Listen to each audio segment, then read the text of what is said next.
Analizamos hoy una controversia que, bueno, sigue dando que hablar en Argentina. El caso Libra, la criptomoneda y esa conexión con el presidente Javier Milei. Hay acusaciones muy serias, desde estafa hasta posible encubrimiento. Sí, es una situación, la verdad, bastante enredada. Todo arranca, recordemos, con esa promoción de Libra que hizo el presidente en su cuenta de X, ¿no? El 14 de febrero de 2025. Un posteo que luego desapareció. Exacto, lo borró.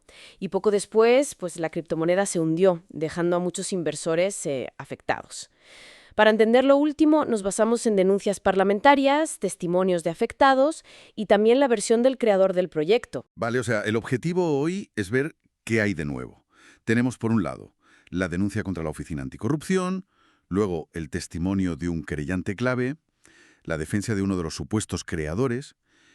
Y un detalle curioso, ¿no? De unas líneas de teléfono. Empecemos, si te parece, por la OA, la Oficina Anticorrupción.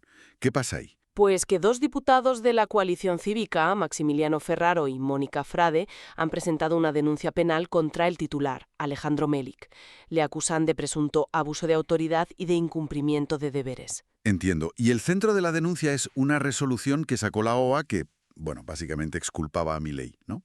Creen que esa resolución fue un poco un parche. Argumentan justo eso, sí. Dicen que la resolución 9025 de la OA, esa que concluía que Milei no había cometido infracción ética, pues que carece de análisis crítico, que es casi un calco, vamos, de los argumentos de Milei. Actuó más bien como un blindaje político, buscando si hubo llamadas o mensajes entre Melik y gente importante del gobierno. Los Milei, Francos, Caputo, Adorni. Exactamente. Y claro, mientras pasa esto, con la OA también se escucha a los afectados. Martín Romeo, que representa a más de 200 damnificados, fue a testificar al Congreso, a la comisión investigadora. Y sus palabras fueron bastante contundentes, ¿verdad? Uf, sí. Calificó lo de Libra como un robo orquestado con lenguaje institucional. Así, tal cual. Señaló a Mariano Novelli y Manuel Terrones Godoy como responsables, gente que según él ya tenía antecedentes de estafas. Vaya. Y lo más fuerte quizá fue afirmar que Milei conocía a Terrones Godoy desde 2020 y que al entorno del presidente se le había advertido sobre ellos antes de que se promocionara la cripto. Eso es muy grave, porque si se demostrara que sabían algo, la cosa cambia mucho. Romeo también criticó a la CNV, la Comisión Nacional de Valores, por no actuar, y a un exasesor, vamos, que lanzó un desafío directo al oficialismo para que investiguen a fondo. Y en paralelo a todo esto, tenemos la versión de Hayden Davis, el empresario de Estados Unidos que señalan como el cerebro detrás de Libra. Ha declarado en Nueva York. Y él apunta En otra dirección, ¿no? hacia el propio presidente. Correcto. Davis dice básicamente que fue Milei quien hundió el proyecto al borrar el tuit. Asegura que eso destruyó la confianza y provocó el desplome. Niega que fuera una estafa, ¿eh? Ah, ¿no? No, dice que Libra era un proyecto serio para ayudar a pymes, a la educación, y que falló por cosas externas, que Milei les retirara el apoyo y la intervención judicial. También dice que él no tuvo nada que ver con los snipers, esos especuladores iniciales, ni con la web o las promos. Ya veo. ¿Y su situación legal? Pues la justicia de EUSW le mantiene congelados casi 60 millones de dólares en criptoactivos. Pero ojo, Milei no está imputado formalmente allí, en Estados Unidos. Entendido. Y luego está ese detalle que mencionábamos antes, lo de las líneas de teléfono. Suena un poco raro. Sí, resulta que la investigación sacó a la luz que Javier Milei tenía a su nombre al menos 6 líneas de teléfono prepago. Lo curioso es que todas se dieron de baja el mismo día. Y la facturación iba a una dirección de su hermana, Karina Milei. A ver, tener líneas prepago no es ilegal, pero Pues porque, según los expertos, este tipo de líneas se usan mucho para crear perfiles falsos en redes, cuentas virtuales, buscando anonimato, ¿sabes? No tanto para llamar. Y en este contexto, pues añade un elemento de sospecha. ¿Para qué se usaban? claro, una pregunta más en el aire. Y mientras tanto, la comisión del Congreso que investiga esto sigue parada. Así es. Sigue sin presidente. Hay un empate entre el candidato del oficialismo y el de la oposición, y no hay acuerdo. A pesar de eso, han podido escuchar a gente, como a Romeo, pero bueno, buscan cómo hacerla funcionar y la oposición no descarta incluso pedir un juicio político a Milei. Uf, palabras mayores. Resumiendo entonces, Tenemos a la Oficina Anticorrupción bajo sospecha, testimonios que conectan al entorno presidencial con los organizadores, el supuesto creador que culpa a Milei, la investigación parlamentaria bloqueada y detalles extraños como las líneas. Es un caso con muchísimas capas, ¿eh? Política, judicial, aquí en EUE, financiera. Y todo por un tuit presidencial. Una maraña de acusaciones, defensas, maniobras que tiene pinta de ir para largo. Sin duda, una trama compleja y que sigue, desarrollándose día a día. Y nos deja una reflexión importante, creo, más allá de las responsabilidades que acabe determinando la justicia. ¿Qué nos dice todo esto sobre la influencia real que puede tener una figura política con un simple mensaje en redes sociales, en un mercado tan volátil como el de las criptomonedas? Y sobre todo, ¿cómo puede afectar un episodio así a la confianza de la gente? No solo en los políticos, sino también en estas nuevas tecnologías financieras, en Argentina y quizá en otros sitios. Nos metemos de lleno en una trama bastante compleja, ¿no? Con acusaciones y temas delicados en Argentina. Sí, una mezcla de política, economía, tecnología. Exacto. Tenemos en el medio al presidente Milei, a la petrolera YPF y, una investigación que involucra a la criptomoneda Libra. Vamos a revisar un poco lo que dicen las noticias, ¿eh? Hay declaraciones políticas fuertes y una investigación parlamentaria que parece no arrancar. Claro. La idea es tratar de entender bien qué se está diciendo y por qué está todo tan trabado en el Congreso con esto. Bueno, a ver, empecemos por lo de Juan Grabois, el dirigente opositor. Hay una acusación muy directa. Sí, leí sobre eso. Bastante fuerte lo que dijo. Sí, los informes dicen que afirmó, textual casi, que Milei entregó YPF a cambio de la impunidad por Libra. O sea, lo calificó de grave traición a la patria. Palabras mayores, sin duda. Y encima le critica por, supuestamente, haberle dado la razón a la jueza estadounidense Loretta Preska en ese fallo contra YPF. Dice que actuó como embajador de intereses extranjeros. Ajá. Y un detalle que menciona a Grabois, que es llamativo, es que Milei se puso un mameluco de YPF justo un día antes de que saliera ese fallo. Sí, ese detalle circuló bastante. A ver, para poner esto en contexto, estas declaraciones de Grabois son claramente parte de la puja opositora. Claro. Y conectar la gestión de recursos como el petróleo, de YPF o el litio, el agua, con la política y posibles intereses de afuera es un tema, digamos, clásico y muy sensible en Argentina. Siempre está esa pregunta flotando, ¿no? ¿A quién benefician las decisiones? Entendido ese marco político. Ahora, vayamos al otro tema gordo. La investigación sobre la presunta estafa con Sater Libra, esta criptomoneda. Ajá. Esto en la Cámara de Diputados. Ajá. Y acá la cosa se pone interesante, por decirlo de alguna manera. Los informes sugieren que hay pruebas, o al menos elementos, que apuntarían a Milei, pero que la investigación en sí está frenada. Exacto. Está como empantanada. ¿Qué se sabe de esas pruebas? ¿Qué es lo que ha trascendido? Bueno, según lo que publicaron los medios, que a su vez se basa en lo que se presentó en la comisión, hay varios puntos.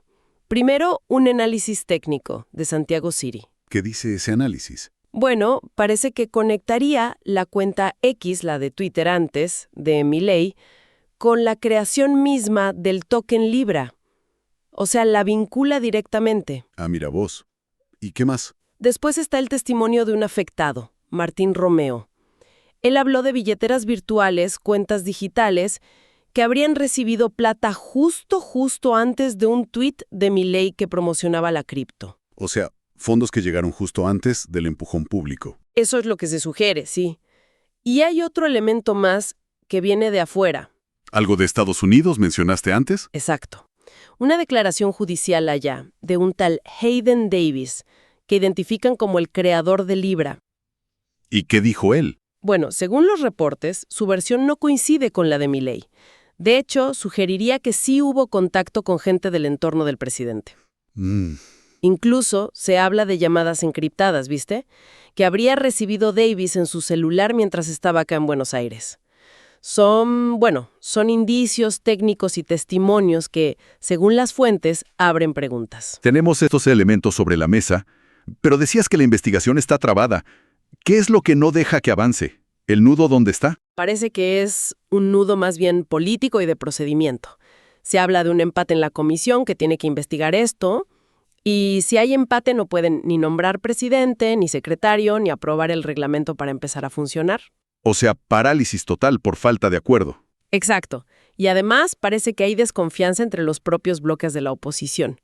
Mencionan roces entre la coalición cívica y otros grupos. Por eso se habría caído una sesión que era clave para intentar destrabar todo. Y encima se suma otra capa, ¿no? ¿Algo con la Oficina Anticorrupción? Sí, correcto.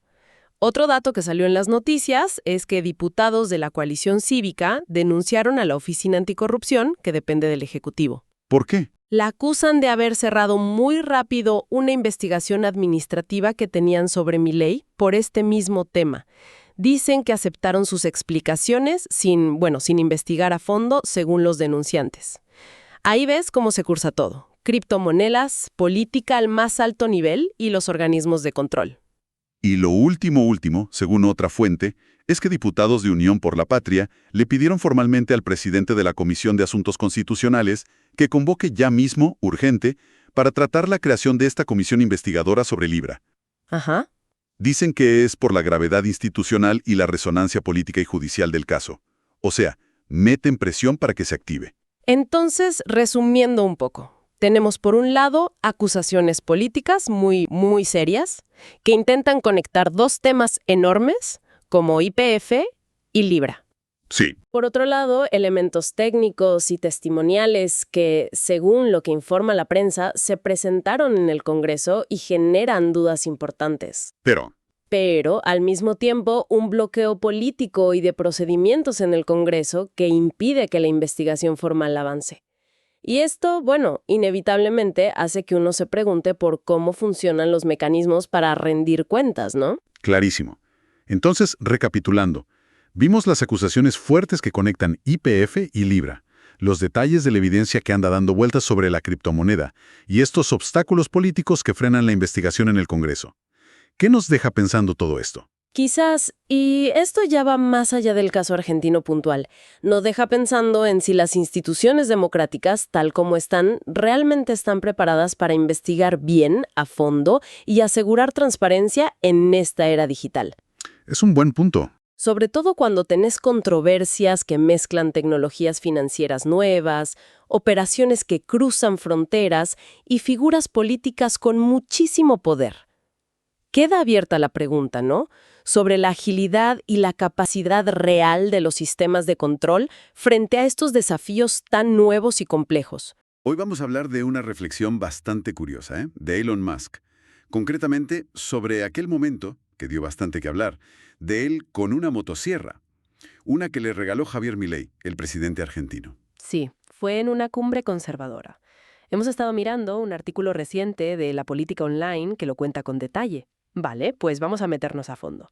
A ver qué pasó exactamente, qué simbolizaba la dichosa motosierra y por qué ahora Musk parece que, se arrepiente un poco. Situémonos. Estamos en Washington, D.C. Es el 20 de febrero. Conferencia de Acción Política Conservadora, la CEPAC.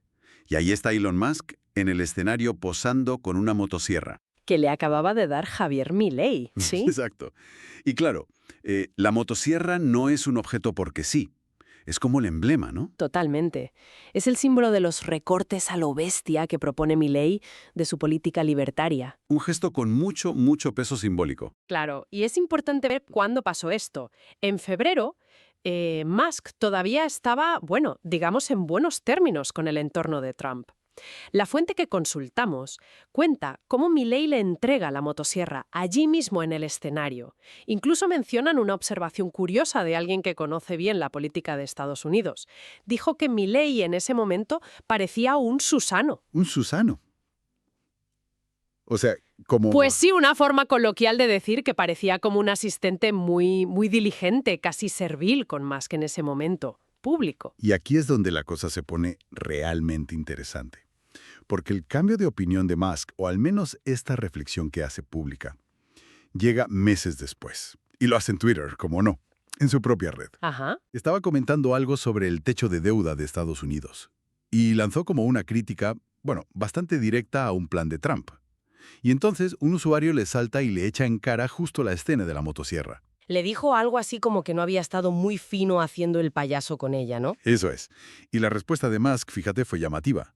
Dijo que lo que comentaba el usuario era un punto válido. Vaya. Explicó un poco la secuencia, que Milei se la dio entre bastidores, que él salió con ella, pero añadió la frase clave. Admitió que, viéndolo ahora, en retrospectiva, le faltó empatía. Empatía. Esa palabra escogió. Claro, y ahí te preguntas, ¿por qué ahora? ¿Por qué esa reflexión sobre la empatía justo ahora? La fuente que manejamos, la política online, lo conecta directamente con el follón que tienen ahora mismo Musk y Donald Trump. Que no es pequeño por lo que se lee. No, hablamos de una pelea pública, bastante agria, que incluye hasta supuestas amenazas de deportación de Trump a Musk. Tela. Y de hecho, el artículo sugiere que esa tensión fuerte entre los dos empezó a escalar justo después de lo de la motosierra en la CEPAC. O sea que podría estar todo conectado. A mí lo que me parece fascinante es justo eso, la palabra empatía. No dice que fue un error de cálculo o que el gesto estuvo feo, no. Dice falta de empatía. Es curioso, ¿sí? ¿Empatía hacia quién? Esa es la gran pregunta. ¿Hacia la gente afectada por las políticas que simboliza esa motosierra? ¿Podría ser? O quizás, y la fuente parece apuntar más por aquí, es una forma un poco más calculada, digamos, de distanciarse. ¿Distanciarse de qué?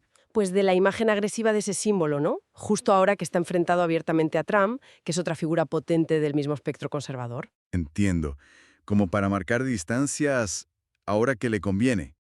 Podría ser que la conveniencia política juegue un papel en esta reflexión sobre la empatía. Es una posibilidad que se plantea. Entonces, resumiendo un poco para tenerlo claro.